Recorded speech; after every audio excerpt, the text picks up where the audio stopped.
Back 100%. Hey, Fly Eater!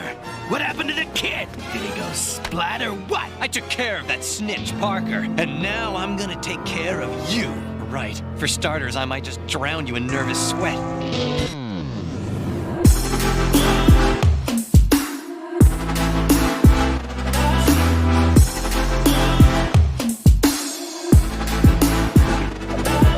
There we go. She's got things to say. Yeah. And I'll bug you about. Well, I'll talk to you about it later. Kareem, are you feeling scratching your throat? Am I now? Do I sound scratchy? Oh no, you sound better now. Maybe it's just like you were at a low register there for a second. It sounded like... Oh, I mean, I can move the. Oh no, you're fine. Everything was fine. Just you were maybe it's just a little lower energy. So just like I'm like, oh, is he? Oh no, that was my sexy voice trying to get you guys turned on for this trailer. I mean, done. Boner time. I posed some questions to kind of help us get through this a little quicker, maybe. Yeah.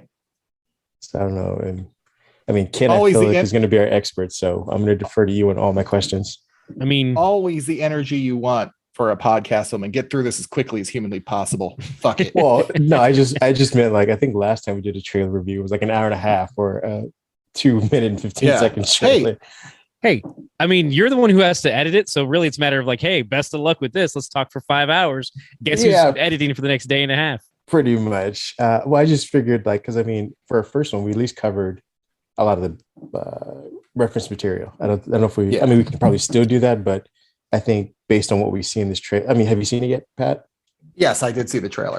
And I say based on what's in the trailer, I don't think we need a ton of reference material at this point. We could just kind of really dive into what we see in the visuals, because I mean, don't get me wrong. I did ask the question, "Where's Mephisto?" So we can get into that.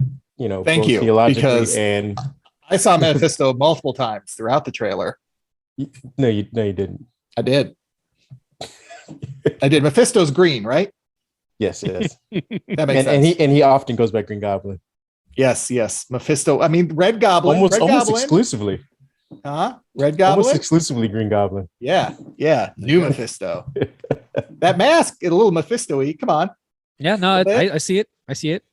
Don't indulge him. He's not going to stop. Like Alien Mephisto. Sand Mephisto. They really Electric Mephisto. Hey, they fixed up Jamie Foxx real nice. Yeah, they really did number on him that I appreciate. But we'll get into that. Yeah. I think he's the Ken best. Is not happy. One. Ken literally just went, "Kids are racist." Oh, that makes sense. He's like, "What is this? Reparations for comic characters? When did this start happening?" I'm actually one of the guys who was way on board for a lot of that stuff, because to a certain degree, like it was always just like the default was always white. So I am on board for some of it. And I'm actually also on that same note too. I also note like they need to try and dial that back a bit when they're just like, oh, we'll start assigning new races to these characters. So I'm watching, Ebony and I are watching Superman and Lois on CW or HBO Max. Lois Clark? No, Lois and Clark. This is going to go in a different direction. Lois and Clark is with the racist Dean Cain. Yeah, that's what I was saying. Where are you going? He himself is mixed too, and I'm just like, how are you going to fall for this stuff, man? Are you... He's one of the good ones, you know. That's how he thinks. Yeah.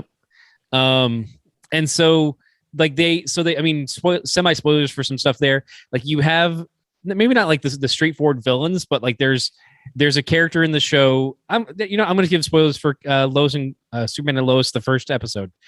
They introduced a character called Captain Luthor, who's black, and he's a Luthor.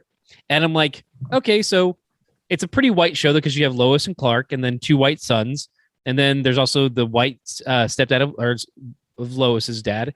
And I'm like, as you start adding out more of the cast, I'm like, it's a pretty white cast because it is Smallville. So I'm like, okay, I get it a little bit.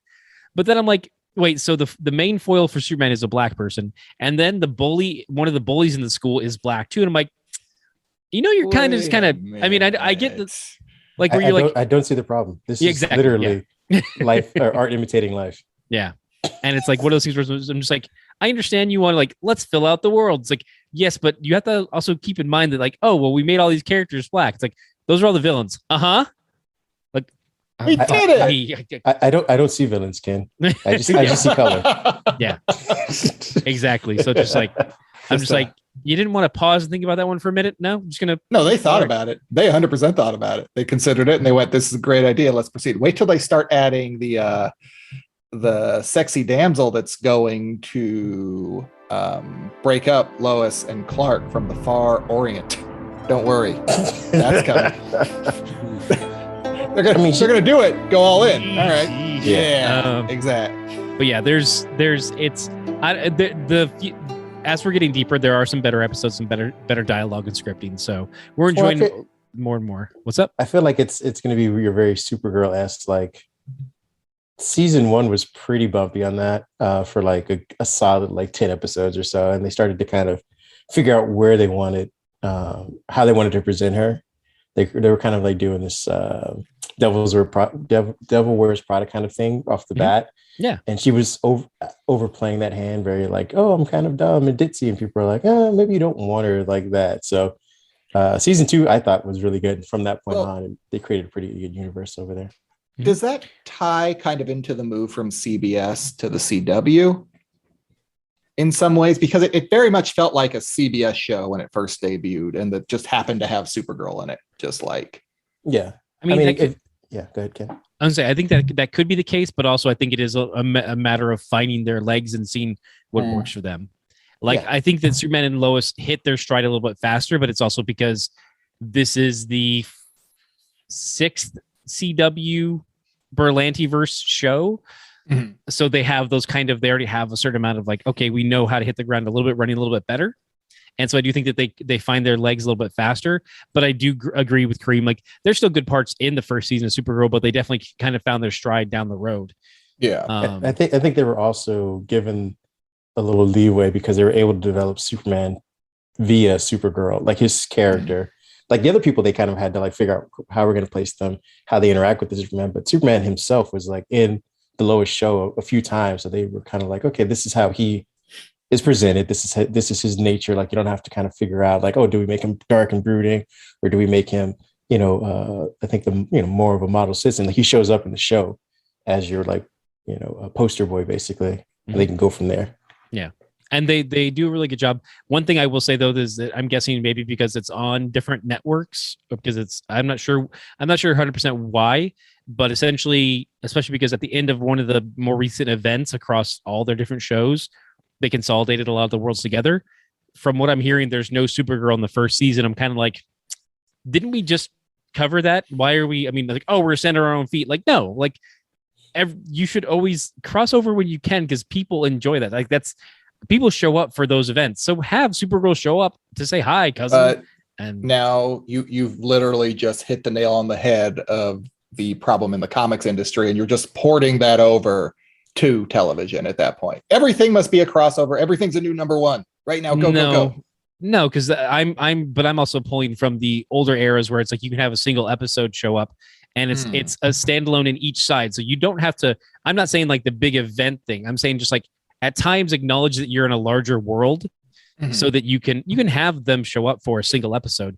And then, they're not here for the next one. And that's fine because they have their own adventures. I appreciate when a comic will sprinkle in things like in the 90s.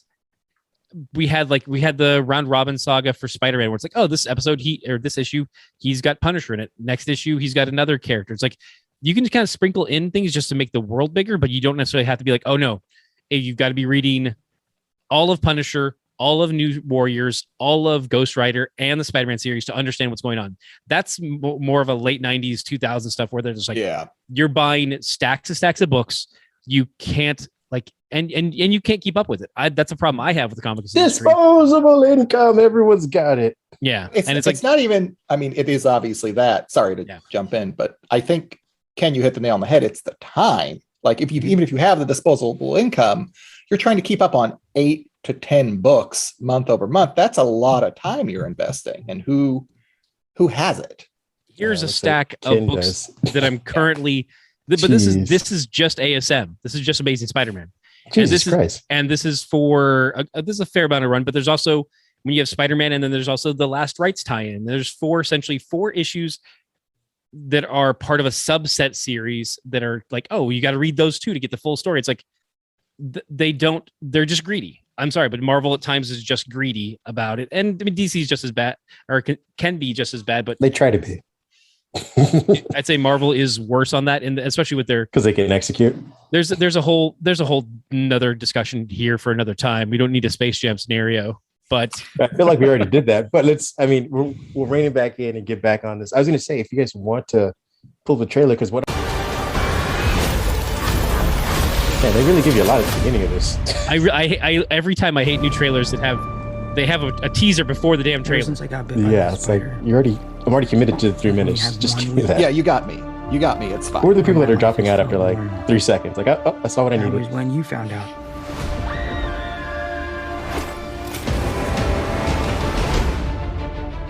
I don't think his life has been normal even for 1 week. I love that Doctor Strange immediately comes out saying you botched the spell. Like he's the magician. Yeah. He's like, yeah, because I was the one doing all that shit. That was me. That's right. Yeah. This is on you, Parker. I'm the Sorcerer Supreme. Oh wait, no. From every great power comes all the responsibility. No, with great power comes Peter Parker gets the responsibility. Yeah. Hello, Peter. I do like how casually he's just whooping Parker's ass at the beginning of this. You're not. So does that mean? So is Tobey Maguire's Spider-Man more powerful than the current Spider-Man? Ooh, we'll get into that. I think that's the same sort of question. Wait, no, seriously. What is what's the your shield? actual name? It's Captain America's shield. I think it's just a tribute. It's like it's a monument to Cap because Cap. We think in the world we think Cap is gone. All this is kind of your mess. Although how does that correlate please. to Falcon and Winter Soldier? Please. Well, we'll ask those questions. I have some theories about this section as well. Like Sandman / Electro attack on Aunt May. Fight ghosts. What do you mean? They all die. So I am about 20 seconds behind, so I am just getting to the please part. Okay. And did you get the commercial? What happened? Yeah, me too. Don't. just network and connectivity issue. That's all. I still love this, like, what is it? Inception fights between Dr. Chandian. Jamie Foxx is pretty badass. Now, question is he just going to be CGI'd into this? So he does look very CGI, doesn't he? Right? I'm worried about that. Is that a mother box? Is this a crossover from Justice League? Finally, a good one. This is all my fault. Such a creepy whisper. Can't save everyone. Yeah. I mean, it looks good. Like, the action looks like it's going to be badass. And once again, Mary Jane is in trouble. Yeah.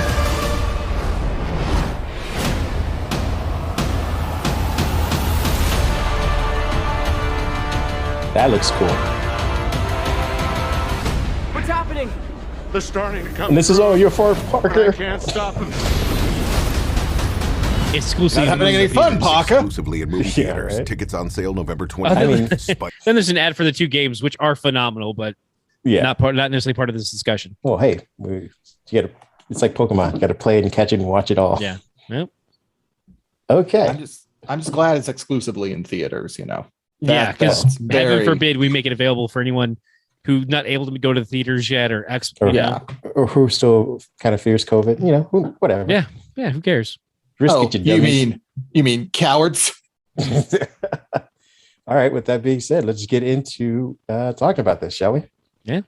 I have my first question up here, which is, do you guys think any of the actual guys like Tobey Maguire and Andrew Garfield have been digitally edited from this trailer? Because we were seeing a lot of their villains, and it would make sense that they would be in this movie. Like, it's just weird that the villains come through and not the heroes. I think it's just a matter of it's essentially you're asking if there's footage we've seen on screen that should have had them, right? But they're being removed. Yeah. I mean, I think probably because I mean, we all but know that they're going to be showing up. Like everything we know that they're going to that's one thing about this movie that's been horribly spoiled about everything from the press is that we know all these people who are going to have cameos and have moments, and I'm like, okay, like we're gonna get it. And so part of me is just like they're still holding off on that. I'm like, to surprise us, I guess.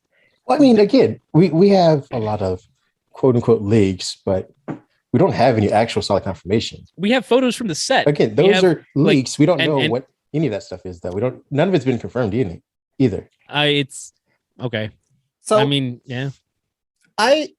I had been toying around with a theory, and I think the trailer blows it out of the water, but I had wondered if it was going to be something where the MCU Peter's consciousness is basically thrown from universe to universe. So he would have become the Parker of the original Spider-Man universe and then the Amazing Spider-Man universe. And then they would do like a flash where you see Andrew Garfield, but then it goes to Tom Holland because everybody else sees, Maguire or Garfield. Oh, gotcha. I think that was your previous theory. That was my previous theory. And that Mephisto was the one pulling the strings on it as a form of torture. I actually think that sounds right. I agree. Why couldn't that be a theory continually though? Because unless they replaced his face on a lot of these scenarios, like the one where Mary Jane's falling or the one where he goes to reach for the bomb. Like I think that theory still holds up. Like the audience sees Tom Holland, the universe sees the other guys. No, because Doc Ock sees Tom Holland. Yeah, he says you're not Peter Parker, but he sees him in Peter's universe. But the point of the fact is that he sees his face and sees you're not Peter Parker. So what he's saying there is that I know Peter Parker looks like Tobey Maguire. But what I'm saying is that Doc Ock's pulled into Peter's universe, while Peter's actually going, like Peter's reliving everybody else's in their universe. I don't think that's what's gonna. I don't know. I don't think that's what's gonna happen. I just want to know why he's redoing those scenes, those very iconic scenes from the other movies. Then, what other iconic scenes? What do you? Well, the mask off, like the mask about to be blown off because of the bomb that he's reaching for, which is in Spider-Man 1. I think that's part 1. And the Mary Jane. What? Doesn't the mask get blown off? Yeah. Okay, sorry. I was. You're talking about the Green Goblin moment when he's correct, like, yeah. Sorry, I was mixing them up because there's also when he's trying to read. Yeah, I mean, to me, it just feels like there's bleed over to our universe because we do have Aunt May there, and we have all these other characters, and so they're coming into ours. Yeah, but I mean, that shot you're setting up that shot specifically. You're putting it in slow motion, like you're emphasizing that and the fall too. Like, why recreate the fall for Mary Jane? Yeah, I mean, because Sony's not good at storytelling. I don't know that like this thing. If anything, the more that I watch a trailer, the less excited I am because it does feel like a lot of it's a retread. Like a lot of it's just like, yeah, okay, so we're gonna go the same. We're gonna have the same moment where we drop Mary Jane again, and but I feel like. And again, maybe this is just me being hopeful. I mean, you have more reason to be more pessimistic than I do. But I'm hoping that Kevin Feige and like the team was like, yeah, Sony, we'll do that, but there's going to be a purpose for it. Yeah. Yeah. And I think that's where I think this ends up is that there's going to be some of those iconic, like, ooh, that happened previously. Do you remember that? But I also think that we may have seen the bulk of them in the trailer. Well, one thing that I find interesting that like a lot of people are talking about, but I thought I saw pretty clearly was that we have 2 Green Goblins in this trailer. I think, well, that was one of my questions, and I may have to revisit this, but one of my questions was, is the sleeker looking Green Goblin James Franco? And if it is, do they just digitally put him in there? No, like, just Dave Franco. They just hire Dave. Yeah. I would be like, just yes, far away. Yeah, no, just right up in front because he has to be a little bit younger because this is a younger Peter Parker. So like, it's just Dave Franco, and he's small. Like he can. I like pass. Dave. He's a better Franco. But I think I revised it because there's a theory that I was watching earlier that presumes that a Green Goblin attacks Parker, is thwarted, and then goes into hiding, and that all of these villains actually get Stark upgrades essentially. Like they show up as themselves. Like we're going to get the blue Jamie Foxx, we're going to get the Green Goblin from Spider-Man 1. You know, Doc Ock even comes in, you see him get the nano thing when he gets like the red arms. So when we see fucking Stark is the destruction of the multiverse. It just every time. What'd you do, Tony? What'd you do? Well, I mean, in fairness, he did kind of, I mean, at least cinematically start it, so to speak. So I mean, if anything goes wrong with I it, brought you in this world, I can take you out of it. Is that is your this- argument as a father? basically. That's your statement. All right. What more do you want? For now! I tried to play ball with these ass clowns. F you, Mr. Stark. F you, buddy. We're adjourned. We're adjourned for the day. Okay. You've been a delight. Yeah, you- so that's always been my threat. even for people that aren't my kids. I just start with the second half. I'll take you out of it. What? No, you start with I brought you into this world, and then you start screaming butterfly effect. Wings of Japan, wings of Japan.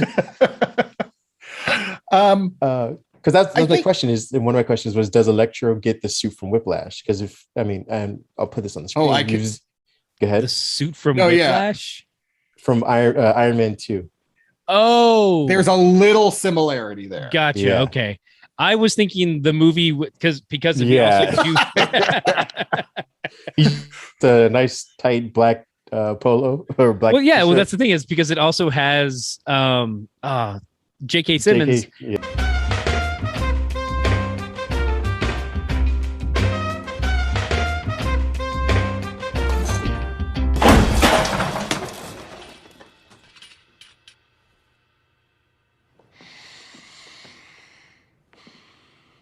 Why do you suppose I just hurled a chair at your head, Neiman? My brain went to Whiplash, and I'm like, so he's just gonna slap around a kid? Like, Yep. no, do it better, Parker. Slap. No, write a better story about Spider-Man being a menace. Smack, smack, smack. My wrists are broken. Write more. Because his suit is, it has like the arc reactor off to like the side, but he's got a lot of like the wiring, which allows him to kind of look cooler and whatever. And like I said, I feel like even Green Goblin, you see him in the second shot where he's got that like he's got drones and a bunch of other shit. So I'm like, they get upgrades. So it's basically just maybe Tony shouldn't have left all of his technology to a 17-year-old kid without any of the guidance or security measures to make sure this doesn't happen. He's an above average 17-year-old though. So I mean, Okay. You're right. Defense, He's I don't think above he average was planning to 17-year-old. die Yeah. though. Okay. It's fine. It's okay. He did better on the SATs than some kids. So I'm just Yeah, saying, no, if you're going to go fight a world-ending monster and you're like, what the hell do I do with this tech? Why not leave it to the smart 17-year-old you've been dealing with anyway? Or, or your wife, your daughter, your friend who's also a super armored hero Whoa. dude. We see that she has Bruce actually Banner, the super who helped you- scientist, that Yeah. has actually solved the problem of the Hulk and Banner conundrum at that time. Wakanda. Well, see, this is. I mean, I'm agreeing with you guys. I'm not saying any of that is not valid. What I'm saying is, I think through his interactions with people, Parker's giving people upgrades. Because what ends up happening is that Doc Ock slams him up against a wall, and he starts. You see his arm start to like turn red. He gets the red suit, the nanites or whatever. He's Sonic the Hedgehog. Whenever he gets hit, the rings pop out. Essentially, All right. There's some talk of, so that's the other thing too, is like because essentially pollination from other ideas, there is an underlying story arc that some people have talked about, is that at some point in the story it would appear that Peter Parker and Doctor Strange are at odds, and it seems like maybe even that Peter Parker and Otto Octavius are working together. So from the assumptions that have been out there, like the threads, people, and theories, is that because of the spell that Doctor Strange puts out there, he's now trying to put all of Pandora's secrets back in its box. And part of that is capturing all of these villains who've crossed over, and maybe not doing so in the most humane way. So that at one point, Peter Parker's like, well, no, we can't do it like that. I've got to stop you because you're going too far. And then he's like, oh, really? Bam! And it's like, that's when you get that moment where he's holding that little box, the mother box, as we said, and he's slapping the Peter out of him. Yeah. And so I'll slap the Peter out of you. exactly. And Hot. so that's where then of course that's the Sony side of like, it's a Sinister Six because you have all those villains plus you have Spider-Man, and now that's 6 characters. I mean, I've read a similar thing, and I think the idea is that Parker, this version, you don't get Parker, Craven's legs. I'm sorry. No, it's not that. You don't get Mephisto. The spoiler alert for Let There Be Carnage. that post-credit scene. Mhm. Oh, with Venom? Yeah. Who do you? So, Peter's left. Well, who's replacing him? Mm-hmm. And I mean, spoilers for those who are watching. This is too late now because we already did. At the end credit scene to Venom is that he may have got teleported to a new world where there is a Peter Parker, and is like, oh, what's this? I could use that kind of spider on my suit. It'd be great. It's as if it's been missing all this time. Instead of the weird looking semen stripes that we have going across our body. I mean, you said it, not me. I didn't say it. That's what they designed. I'm just describing it. No, but I agree with you. I think the theory is that, and Doctor Strange says it to Parker, which is I think where they kind of line up the saying where it's like, all of these guys died fighting Spider-Man or fighting Peter or whatever he says.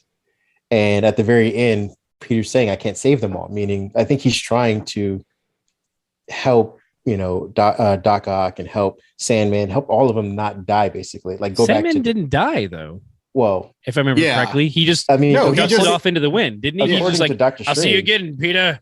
According to Doctor Strange, Spider-Man hunted him down later on and killed his ass when no one was looking. Oh, like what? He melted him down in the glass? Exactly. By the way, that happened in the comics. He still lived. The granules broke down. He returned to sand. So carry on. I just want the scene where it's like Thanos. Well, I forget which villain or which hero he turned to glass. Oh, it was Thor. He turned Thor to glass in the Infinity Gauntlet, smashed it. Oh, gotcha. That's what I got to see. I just want the scene where he's like tied up in a chair and he's just like burning him. So that he does that. And he's like, I don't leave any stone unturned.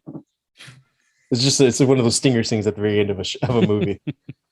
This is the dark Parker. But yeah, I think Parker went dark.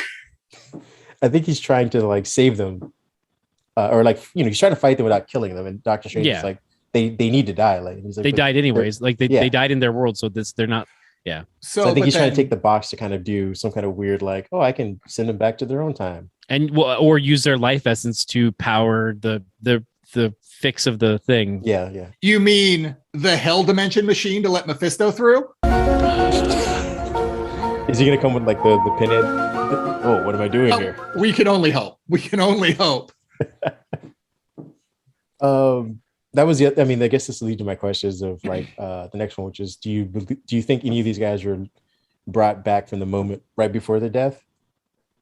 Which is why Doc Ock comes back sort of confused, but not like enraged or angry. But versus he's rightfully. I mean, to say he's confused, I mean, he's rightfully confused. He comes back and he's like, "You're not Peter Parker. Like, you're wearing a different outfit. You look like that's vaguely Spider-Man. Like, you went through a rebranding, but like, it's not like he's like, where's my house? I don't know what's going on here. Where's my spectacles?" More confused in the fact that he's actually attacking Parker, even though they kind of settled their beef, regardless of if it's the same Parker or not. Yeah, because the moment right before his death, like he kind of became a hero again. He took control from the arms. That's also assuming that we're canonizing that this was the exact universe. Mm-hmm. That's not the case at all with like Electro. Electro looks far different than his original Max Dillon version and his post-conversion Max Dillon Electro version. Like both the between the blue skin eel thing and then the nerdy like, I'm Electro. I don't know what I'm doing here. Pardon me. Dylan, you're late. Doggone trains are so slow, sir. Don't you realize that Oscorp is now responsible for the entire city's energy a lot supply? Of designs for the power grid, and they used a lot of them, and I noticed that, and those power grids were designed by me. You designed them? Sure you did. And I'm Spider-Man. You're no Spider-Man. He's a Leo. You're a Sagittarius. You respect him again, I'm gonna rip your well-groomed head off. Now get to work. Pardon me, BJ Novak. Like I don't know what the hell their thought process. It was imitation I've heard. That was fantastic. That was solid. It was troubling. Okay, that would make Ice-T proud. Yes, because you wouldn't have known it if I hadn't said it. Right. You know what I'm saying? It was more like inspiration. And so like it's not necessarily a 1-for-1. So these can be one-off versions. Like they're instead of being universe 1911, it's 1912. So it's like, okay, I see what they like. It's still a Max Dillon, but it's a different Max Dillon than the one we have. And same like yeah, so it's like he's the one who I think is the most different, and everyone else is kind of closer shades. So like the lizard looks spot on. Yeah, and it's funny too because it's like, oh well, you just load up those old properties, and they're like, okay, we'll give him a new cleanup and do another pass. Same thing for Sandman, which I'm like, fine. That's another thing too, like where I'm just kind of like, oh, like it's not stepped. Like I don't know, are you trying to appease the old fans who were like, oh, that was the best lizard? I don't know anyone who's like, oh, that was the best design of lizard. There's so many other good versions in the comics that I'm like, we could have. I mean, I get if they're gonna get that, like, oh, we're gonna get a 2.0 version for all these guys. Maybe that'll be the thing, but I don't know. I'm not. That's what I'm saying. That's again why I'm holding out hope that these are done for specific reasons. Like these are the versions of the villains that they serve a purpose for this. I mean, like you said, they redid the way that even Doc Ock sort of looks. They redid the way definitely how Electro looks because that was horrible. But Sandman's still like the big cloud. Even his face still looks different than what's the guy's name that plays him? Like his face Thomas Hayden Church. Yeah, his face looks different than that already. Yeah, and Green Goblin, like they're gonna give him like hoodies and a goggle or something like they've redone him as well. Well, they originally come out like that could be the Dave Franco version though. I think it's just I didn't get to. It's not the Amazing Spider-Man version, right? No, I think it is. I think it's gonna be Willem Dafoe, but I think what ends up happening is he attacks Spider-Man on the bridge when he first gets there. Spider-Man beats him, and so he kind of scuttles off somewhere, goes into hiding, and then gets his upgrade like everyone else does. So he comes back with the hoodie and like the I don't think that doesn't seem like an upgrade at all. That also doesn't seem fitting for the. I can't see, especially the Willem Dafoe. Yeah, I mean, even if we're talking like one off, like that seems a very out of character thing for him to go to a hoodie, and it's. I mean, again, because I think the idea is that he's he's gonna have a hood regardless to go in hiding.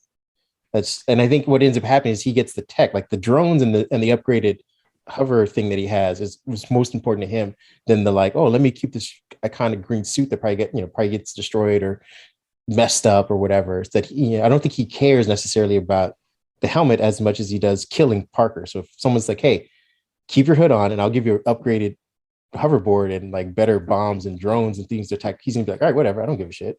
So the thing for me is that it's those middle villains that really kind of sap the energy out of it for me, because I'm really excited about Green Goblin and Doc Ock. I thought those were both very well done in the original Spider-Man movie. Say what you want. I know, Ken, you have major issues with those, but I thought for what it was, Green Goblin was done really well. I like Willem Dafoe, and Doc Ock was fantastic. I'll die on that hill. No, he was amazing. That's probably why he gets, I think, probably the most second. I think he gets probably second billing compared to like even Doctor Strange in this. I feel like Doctor Strange is going to go away for an amount of time.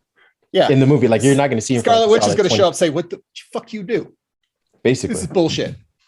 I think for clarity too, like as I've progressed and gone back to look at the films more, my still the one hill that I'll die on is that Tobey Maguire is not a good actor, and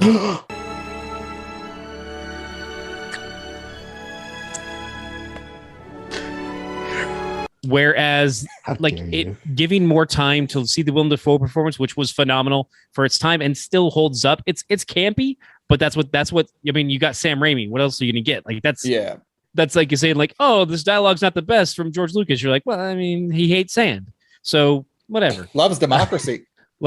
Exactly. Really gets a real boner for democracy. Did he kill it in all of his movies? I mean, he was sad. Here's a question: Is any democracy really alive? I mean, I'm just saying, it's basically like he shows up and he's like, "Hey, look how great socialism would be." Until capitalism shows up, fuck you guys. merchandising, Nice. where the real money in the movie is made. Exactly. And so, like, no, like I agree. I think that the Willem Dafoe and I forgot his name suddenly. Doc Ock, Alfred Molina of it all. Those guys are great. I think Jamie Foxx has great acting potential, but I think that there's times where it's like, especially with this film where it's going to be jam-packed full of villains, how much time are you going to get for Jamie Foxx to be like, hey guys, I'm gonna save that old role I did by doing this. Or Thomas Hayden Church is like he's all we've seen is just a cloud. I mean, given we've seen all of 4 minutes of the movie total, but all we've have is a cloud, and then we have the lizard who I don't think we're gonna have him the actor come back to fully portray like, oh, look at all the stuff I could have done. I am Professor Kurt Connors. So like it's gonna be lizard. The current runtime, and I don't know if this is confirmed or not, is 2 hours 40 minutes. So there's going to be a lot of real estate to play with. I mean, it's not Endgame, but it's getting towards it. It's Spider-Man's Endgame. Yeah, and I think again, I feel like going back to my theory or Pat's theory actually of him reliving or using his consciousness to see all of this stuff. They're going to have to give the audience a reason to side with Parker about returning these people or keeping them alive. And so we're going to need to see some sort of acting. Like we're not just going to get, the Super Saiyan version of them as ultra villains, and that's all we get. Like we're going to have to see.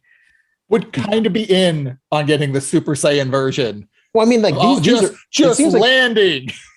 It just seems like they, again, like you said, they land on his universe and they're already ultra powered. Like he's already starting off in Sandstorm version, and Electro's already, got his souped up suit and stuff like that. I feel like we're going to see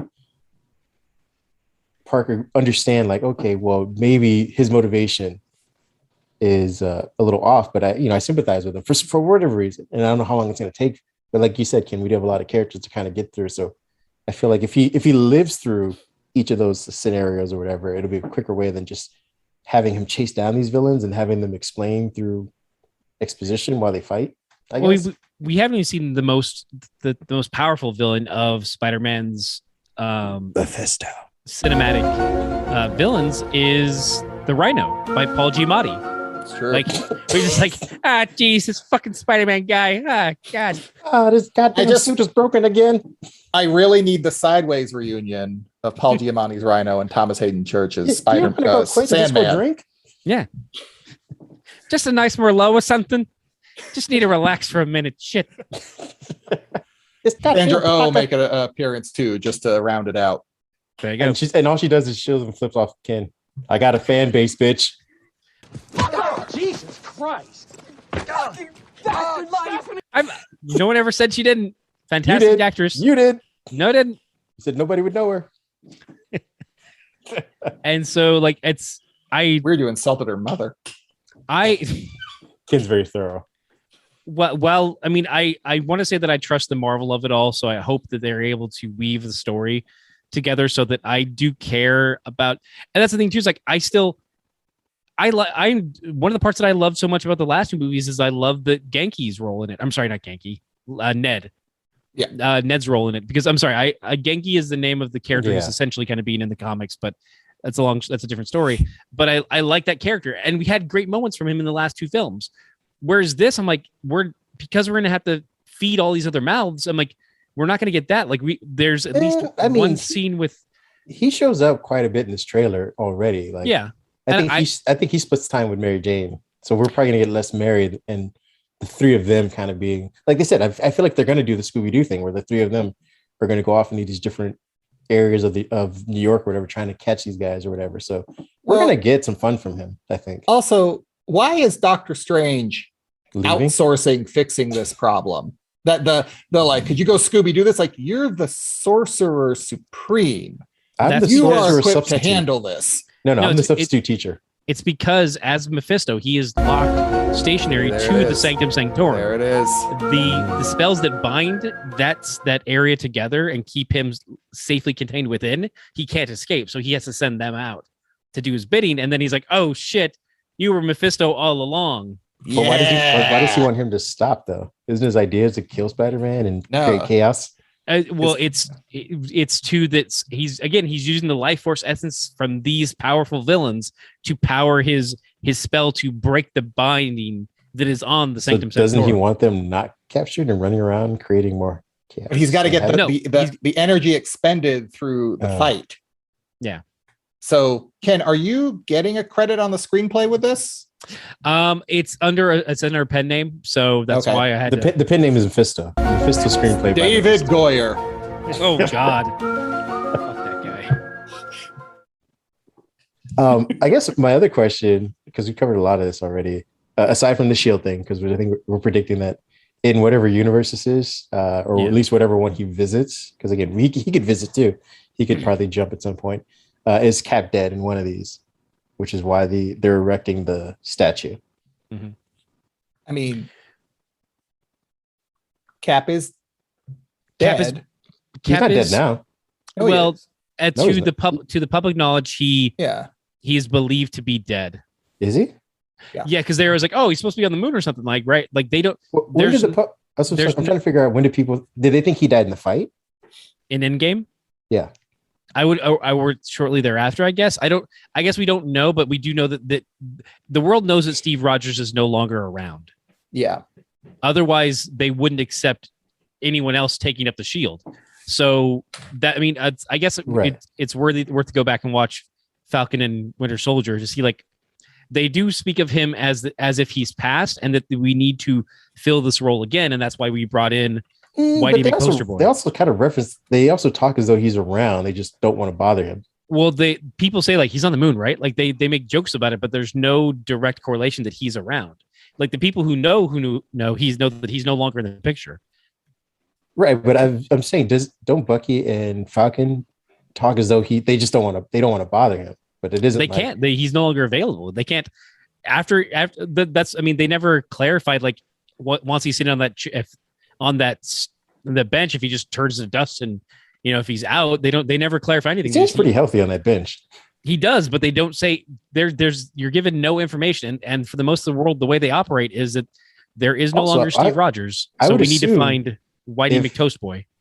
If what's his name? What's the Black Captain America? If he's still alive, why wouldn't Isaiah Bradley? Yeah, why wouldn't regular Cap be alive? People don't know about Isaiah Bradley until they finally put up the thing. And my point is that age-wise, like, right, but people still see that he's dead too. So not I'm not saying that.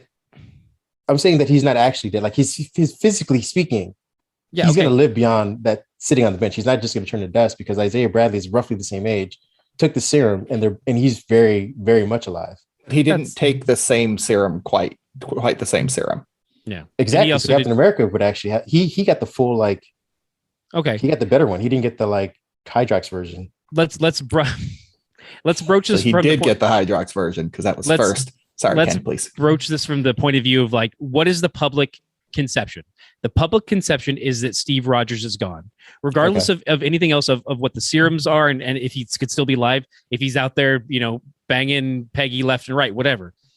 That is not public knowledge. As far as the public knows, Steve Rogers is gone. Here's John Walker. He's the new Captain America. Oh, wait, never mind. Here's Sam Wilson.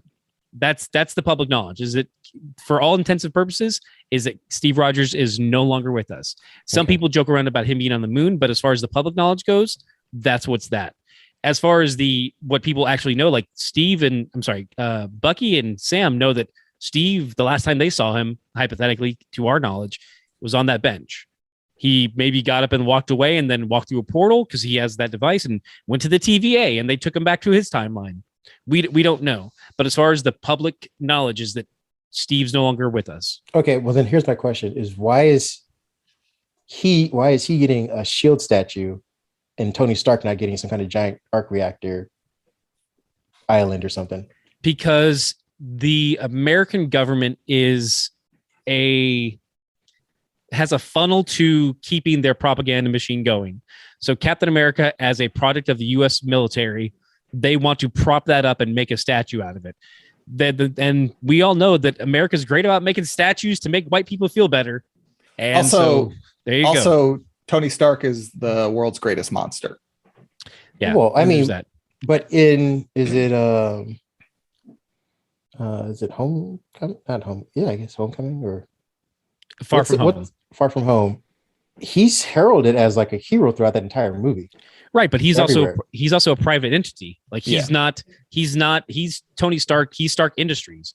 So what I'm saying is the world heralds him as he's an American citizen that the world heralds as a hero. I don't think we know to the extent what people really know. I know, like, we've seen people that know stuff about the final battle and end game, but generally speaking, they've been people that might be in the know. Like, I'm thinking of WandaVision. There was some discussion about what happened, but they're all kind of tied to the government and may have an understanding of what's going on. Okay. I don't know if we have a real understanding of how much people, like man on the street, really knows about what happened. Gotcha. That may be wrong. That may have been discussed, but.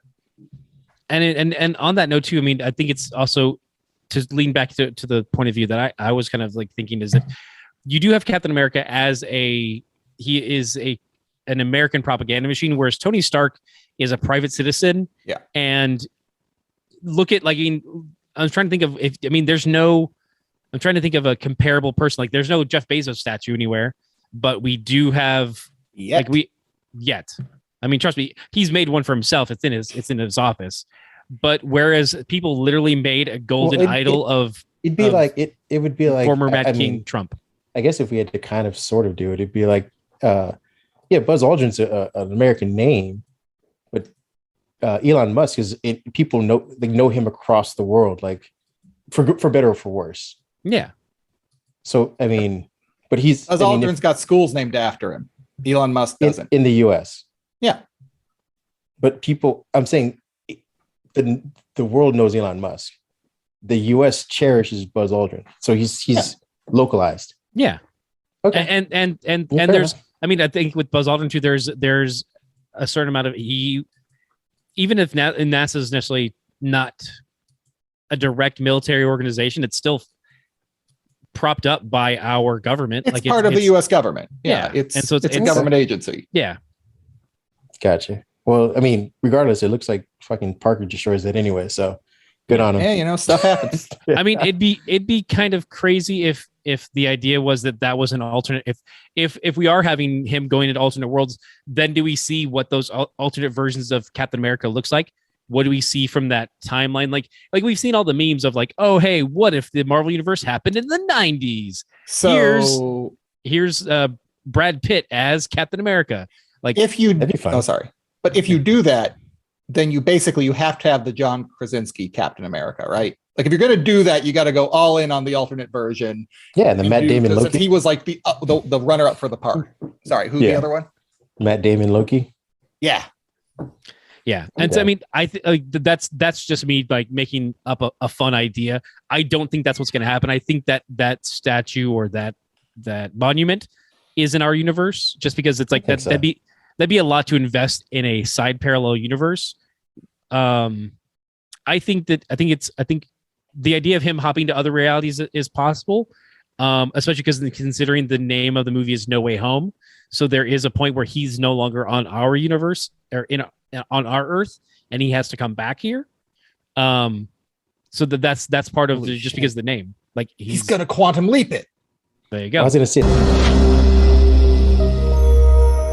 He awoke to find himself trapped in the past, facing mirror images that were not his own, and driven by an unknown force to change history for the better. His only guide on this journey is Al, an observer from his own time, who appears in the form of a hologram that only Sam can see and hear. And so Dr. Beckett finds himself leaping from life to life, striving to put right what once went wrong, and hoping each time that his next leap will be the leap home. That can lead. You can use these movies forever. Our last question for the night, and then we'll wrap it up and wait for the next. Is there going to be one more? Or is that it?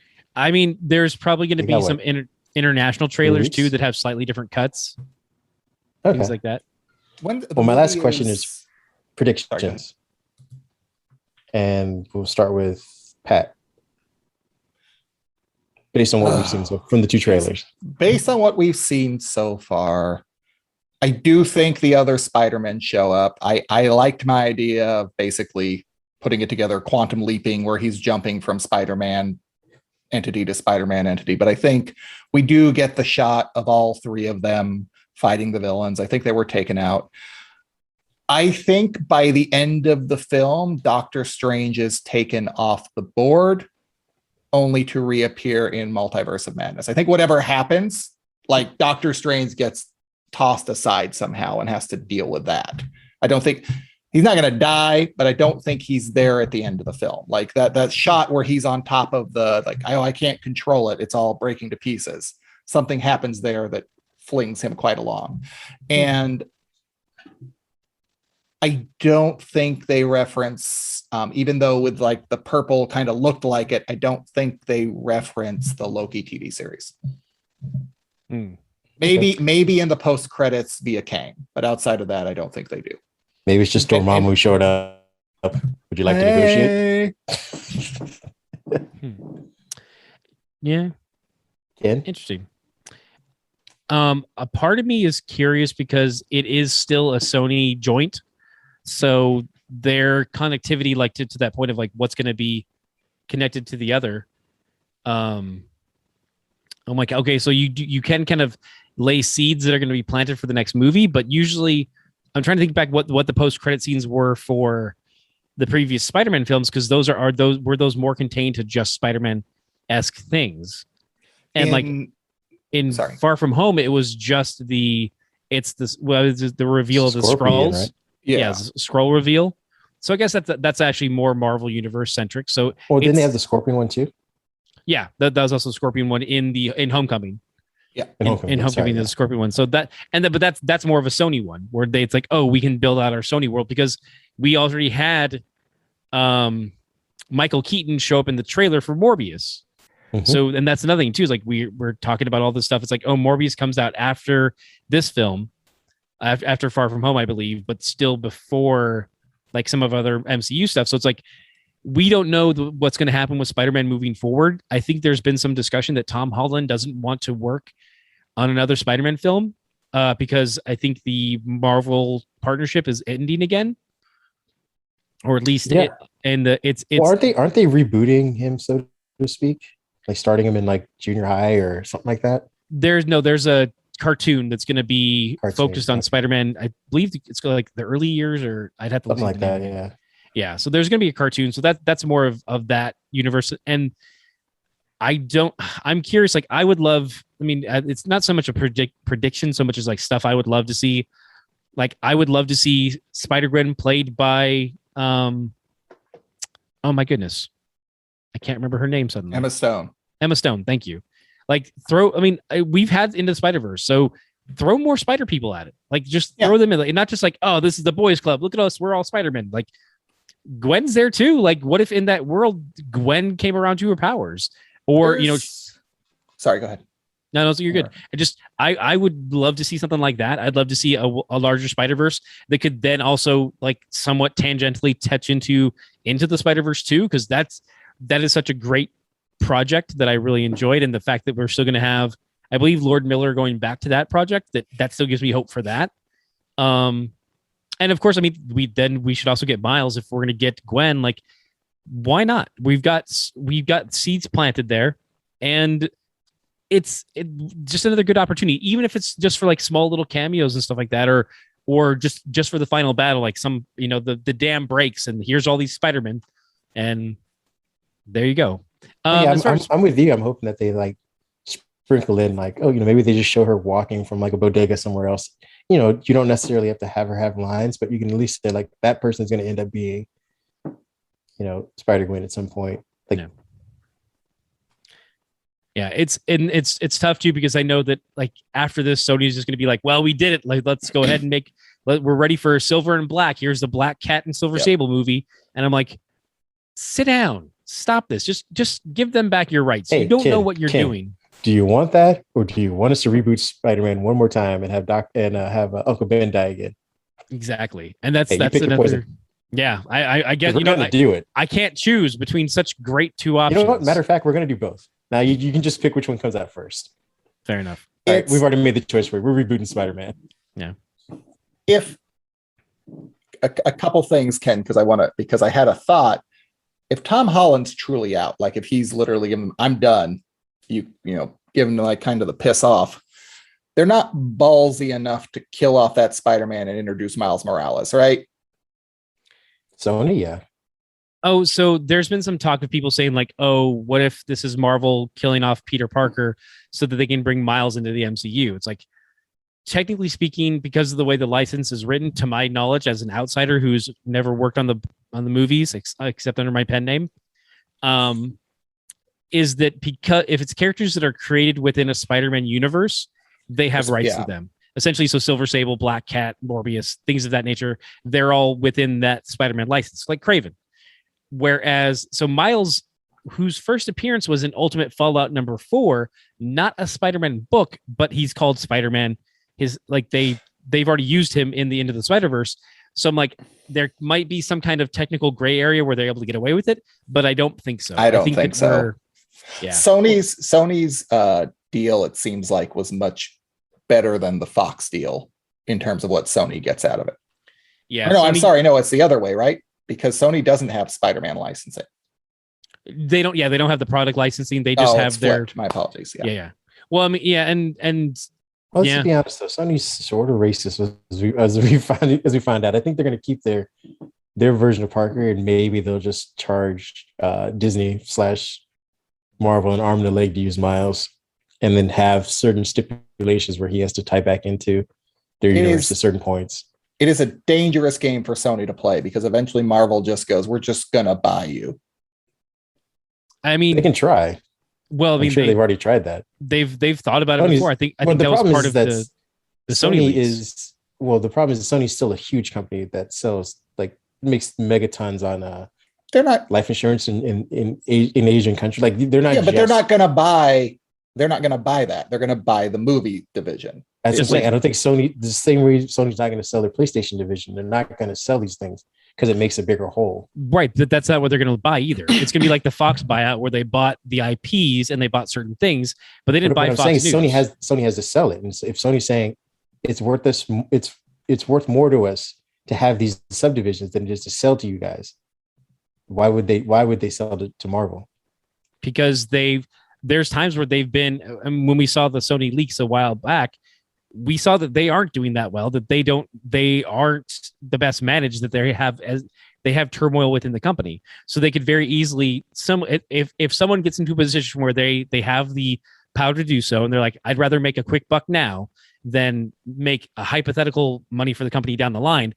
I'd rather make it look like I did a good job and I made a good sale. But what I'm saying is you can't sell unilaterally. Like, they're a publicly traded company, so this decision would have to be, years and tons of pay. Like, the person just can't say, "Hey, I'm going to sell you the company. Don't tell anybody." Well, but they can. I'm saying, like, someone can get into a position where they're like, I can influence the board to make this decision, and they can get enough people behind them to make that decision to sell off certain aspects. Yeah. Like, I mean, it'd be great if they're like, okay, they can still keep all of their, like, we're still keeping all the DVD players we're making, but you guys get the IPs. Like, go and take Ghostbusters and Spider-Man from us. We're just going to go ahead and we're just going to work on this. Yeah, but again, I'm not saying that it isn't possible, but that is the last thing I'm saying. What I'm saying is, if you have a 4-pronged chair and one of the legs, yes, sometimes it wobbles, but sometimes it actually just keeps it balanced. Like, why would you give that away permanently? Like, it's not like Marvel's ever going to give you that back. Short-term gain. Basically, I need to goose stock price right now because my payout's coming and I'm going to bail. But what I'm saying is that whatever that payout is going to be, it's still not going to be equivalent. If you look at the history of but you're talking about somebody looking at the good of the company. Not somebody. I'm looking at the entire board. Like, this one person just still can't sell it. Like, people are going to say, like, I make more money when the company's whole. If the board knows that they can make a quick buck now as opposed to maybe $2 down the road, why not just do it now? I'm saying that there could come a point where enough of the board feels like it's time. Let's get out for ours because we don't care about the future. And I think it's very clear that there's a lot of people in the world who just don't care about the future. They're like, fuck that. I got money now. Fuck y'all. And like, that's also, yeah. Can Sony making a lot of DVD players now? I mean, if you count are you saying DVD specifically, or not? Yeah, you said they make a lot. We'll make our DVD players. That seems like a bad industry to be in right now. I mean, for many reasons, they should sell that piece. Well, I mean, they could, but then they'd have to sell off their Discman division, and they don't want to do that. No, that's fair. That's no, they'd rather sell off the money, the movie division that's making. I mean, a lot of money goes into it too. Kareem, you got to give us your predictions. My prediction is Mephisto's still not going to show up. Son of a bitch. And I'm out. No, but I do think drop. May dies. It's connected to the yard. Ooh. I think Mary Jane, and I think actually the world forgets about Spider-Man. Like that is at the very end, that is his last thing, and that's how they send off this Tom Holland version, is that everyone forgets who he is as Spider-Man. So that way, when they do unmask the next Spider-Man, they can have a whole different character, because no one will have known what Tom Holland looked like. Bleh. I mean, yeah, I get the idea and the conceit. The problem is, I mean, because they're gonna reboot it anyway, so it's like they can't continue on with the MCU adjacent Spider-Man after this. Why not? Because it's the property. No, because that's what I'm saying. The MCU adjacent Spider-Man. Like you can't after this moving forward, if they end their deal with Marvel, he can no longer say like, oh yeah, I got my suit from Tony Stark. Hey, Happy Hogan, come help me with this. That's all gone. Like that's part of the Marvel adjacent side of it. They can reboot and make a whole nother Spider-Man movie and just, go back to killing Uncle Ben's left and right and really not engaging with the audience. But as long as Avi Arad keeps getting his paychecks, he doesn't give a shit. Okay. So yeah, that's why I'm saying like I like the idea and the symmetry of your idea, but as far as like the production for the future moving forward as a Sony only property, it doesn't quite it doesn't gain you any ground. Because it's like it siphons off some of that audience that was still Marvel loyal, basically. Yeah, but it'll just be a little bit odder than that you have like, oh yeah, also because they intertwine the Vulture with the Avengers as well. Like the Vulture's like he's like, yeah, where'd you get your Stark Tech? It's like it's not Stark Tech, it's Tark Tech from Osborn Anthony Stuffs Storms. Yeah. Well, because I mean, my other thing is too is that they're gonna have. I mean, I would assume depending on how they wrap this up, the villains, if they're still alive, are gonna have to like kind of explain or deal with having fought this version of Parker. Yeah, and that's the thing is those ones will all be gone by the end of this movie. Well, after the Sinister Six, they'll have to be around. Well, but it won't be the Alfred Molina one. It'll be a new version who found his arms or something. Because they're not going to keep. They own that. They own Alfred Molina. They don't own Alfred Molina. Alfred Molina's doing them a solid for coming back for this. Like he's not exactly like running his character likeness is owned by Sony. So if they want their Doc Ock to look like him, they can do that. Well, then you're starting into a different discussion about deepfakes, and that's I'm not saying they need a deepfake. They can just offer him another contract. But if he says no, they can't like they could have like a cameo with, but there's a lot of lawsuits to be had there. So yeah, and that's what I'm saying is like I don't see Alfred Molina coming back after this. I don't see probably not. Yeah. God, why am I so bad at names today? Jamie Foxx won't be back. Jamie Foxx. Jamie Foxx could be back. He's not like exactly like they're not filming to Django 2 yet. So he's doing more movies than Alfred Molina. You're talking about Alfred Molina not coming back. Come on. That's what I'm saying though, is that no, the Alfred Molina is retiring kind of thing. Whereas Jamie Foxx is like, oh yeah, I'll do some movies. You guys want to do that movie where I'm a jet pilot? Like I can do that movie again. Stealth 2, Electric Boogaloo. That name has been ruined for me, but go on. I think I would like to know why it was ruined for you, but the Boogaloo Boys. Okay, fair. Yeah. All right. Sorry. Yeah. All right. Okay. Not your fault. And then my last prediction is, I think everyone's talking about like all of the guys coming back. There's been no talk about Mysterio coming back, and I don't know why not. I feel like we will get a Jake Gyllenhaal cameo as well. Not if Taylor Swift has anything to say about it. She did snipe his ass. Yeah. Finally. I wonder if she's gonna show up in the movie. She's gonna come out and she's gonna be like, no. He's gonna be like, all right, I'll leave. Technically, she is in the Marvel universe. She was Crystallix in Guardians of the Galaxy 2. I think that was she was one of the original Guardians, the Guardians from like the 2022. Yeah, the Stallone Guardians. And she's gonna show up just for this movie to keep Jake Gyllenhaal at bay. She's like, I kept him down. Fuck you, Jake. Maybe we should get reincarnated as that mutant that sings. What's the mutant that sings? Dazzler? Yeah. I mean, she is not disco enough. I mean, she was a cat, so her acting range is there, Pat. That's fair. I would go see a Dazzler movie when that comes out. I'm in. So yeah, those are my predictions. Is that we're gonna get at least Mysterio. Aunt May dies. Parker gets his wish, or everyone forgets who he is. Does okay. what? Oh, I'm sorry. I was curious if the partnership truly does end, because we've been down this road before. What does the MCU do for the Spider-Man shaped hole they have? Are you just banking Johnny Storm's a hit? Is he the Avenger that crosses over the most, or do you bring Wolverine and slot him in there? I mean, you have not that it wouldn't, the fan base wouldn't pick her up, but Kamala Khan is coming in the next. Yeah. She's got her own TV series, and then she's also going to be in the Marvels movie. And she is a great young superhero who has like a very similar energy. She has the same type of like, I've got to be a superhero and be a kid. How do I do that? Like, she is a phenomenal character, and she could fit that shape.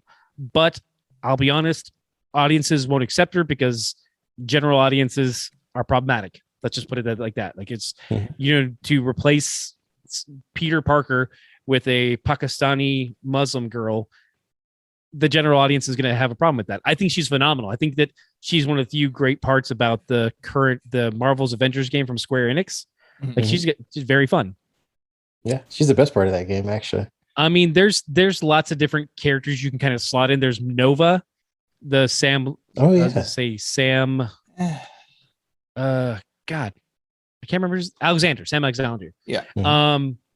You've got him. I mean, there's other superheroes you can kind of find a role for there. I don't know. I'll be honest. I hope just Marvel goes no. We filed a thing with the Ditkos and they have their rights, so they're taking it back from you, and we're just going to get it now. Well, I wonder if they even bother with trying to slot that position and not just do a new Avengers set. Basically, like you're not going to be relying on the same 5 guys plus Spider-Man, and you're going to have a whole different crew of Avengers, a new set of Avengers.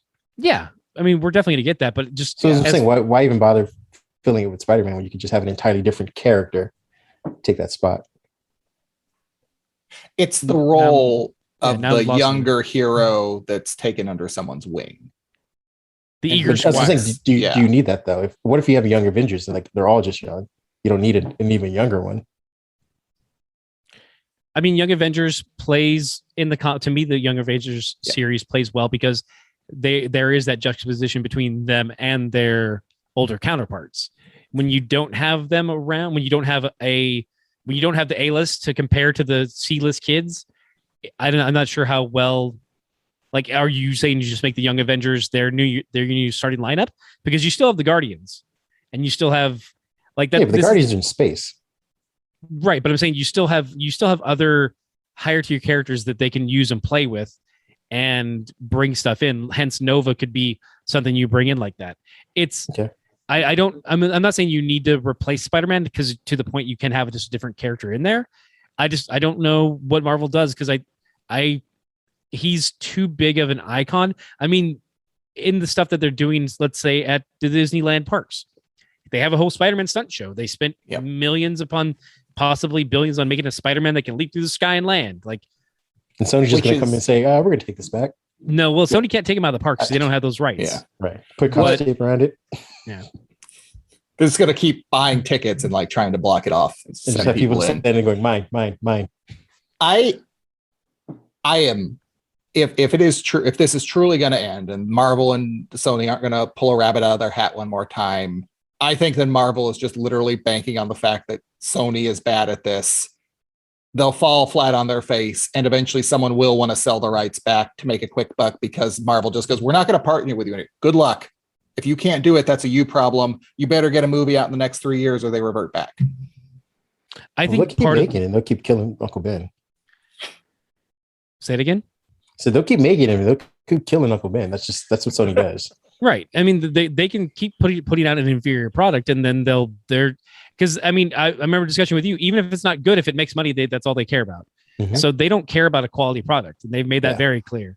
Yep. So it's they can keep crapping out the same thing. That was one thing that was kind of infuriating about the Sony leaks again too, is that there was a time where Kevin Feige was giving them free advice, like, try this with your Spider-Man, because he's like, that's a character I care about. I want this to succeed so that maybe we can work together. And he gave them tons of advice, and then they crapped the bed with Spider-Man. Amazing Spider-Man 2 is just like they don't know how to treat the characters with a certain amount of respect and have a longer planning cycle than just like after 3 movies we get to Sinister Six. Oh my god! Like I love that boardroom meeting. Yeah, it's Avi Arud's a crazy person, man. Like you see him in interviews, it's maddening. I don't doubt that. Yeah. With that being said, I want to thank you, gentlemen, for joining us. Yeah. We will have more stuff to talk about, obviously, in the coming days. I'm sure when we discuss our X-Men reboot cartoon, Spider-Man, somebody going to show up. So, I mean, yeah, I'm curious how that's going to go because also with the reboot of the or not even reboot, it's a continuation of the X-Men. Yeah. I mean, we could see a continuation of Spider-Man too, and like there was, like that left off on some question marks too, and then there's this. I'd be interested in seeing some of that stuff. It's funny though because like at the end of the X-Men stuff, it was looking worse for the wear because Haim Saban was cheap as shit and trying to squeeze that. Well, that's when it became the Wolverine show. Well, we're really going to focus on one character. The moment the moment Storm's hair was put up, it's like, oh, you can't afford to animate that hair anymore. Okay, it costs too much to do that. We're cutting corners. Yeah, I just need to hear, Gene, no. They basically had a cutout of like one of those like pictures of Apocalypse with like the lips cut out and he's just talking. Still better than live action movie Ivan Ooze one, so that's weird. That is, you're right. I can't argue that. I feel bad for that. That may be the stinker for Isaac. Was it Oscar Isaac's career? Psylocke could have been such a good character. Yeah, if they gave her words about that. Yeah, and not Olivia Munn. Just have her give dirty looks. Yeah, perfect. And where was Gambit as the Horseman? God damn it! No, that movie's still coming. Channing Tatum's like right there. It's coming. Don't even worry about it. Still on the books, baby. No, sorry. They got Taylor Lautner back. They just got Taylor Lautner back. He's back. I thought he was banned from Hollywood. No. John Carter from Mars 2, Gambit, double feature. Well, I'll let you end on that one. Everyone have a great night. You as well. Enjoy the trailer. Follow us at Tangential Giants Pod. You any other advertising to throw in there? I don't know. I don't. Purple mattress or no Casper's. Who it's like sleeping on a ghost. Casper mattresses. Who's on a ghost? Dan Aykroyd. Yeah. Oh, perfect. I guess a ghost sleeps on him. Ghost.